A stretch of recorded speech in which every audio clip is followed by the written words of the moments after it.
Hello বন্ধুরা, welcome to Sutapa's রান্নাঘর। আজ আমি তোমাদের আলু সজনে ডাঁটা আর উচ্ছে দিয়ে একটা রেসিপি করে দেখাবো।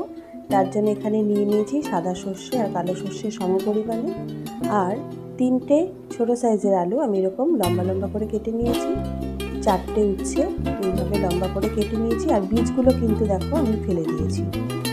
আর নিয়েছি 3 কড়া করে ভিজে সর্ষে, আর যতক্ষণ উচ্ছেটা ভাজাটা ছিল এরকম ততক্ষণ কেটে মশলাটা রেডি করে। তো আজকে এই রেসিপিটা ভালো করে মিশিয়ে দিলাম। এখানে একটা কড়াইতে আবার 2 চামচ মিডিয়াম থেকে একটু কম ফ্লেমে ভাজানো ভালো করে ধুয়ে এখানে দেখো আমি 2 চামচ সাদা সর্ষে, 2 চামচ কালো লাল, তার সাথে দিয়ে দেবো অল্প একটু নুন, পোস্ত, আর দিয়ে দেবো অল্প একটু হলুদ। বড় বড় কোয়া দিচ্ছে, এটা কড়া করে ভেজে দিলে কিন্তু তিতোটাও বেশ কম লাগে। আর দেবো 7-8টা কাঁচা লঙ্কা। তবে তোমরা যদি কেউ রসুন পছন্দ না করো স্কিপ করতে পারো, আর ঝালটা তো অবশ্যই তোমরা তোমাদের ইচ্ছে মতো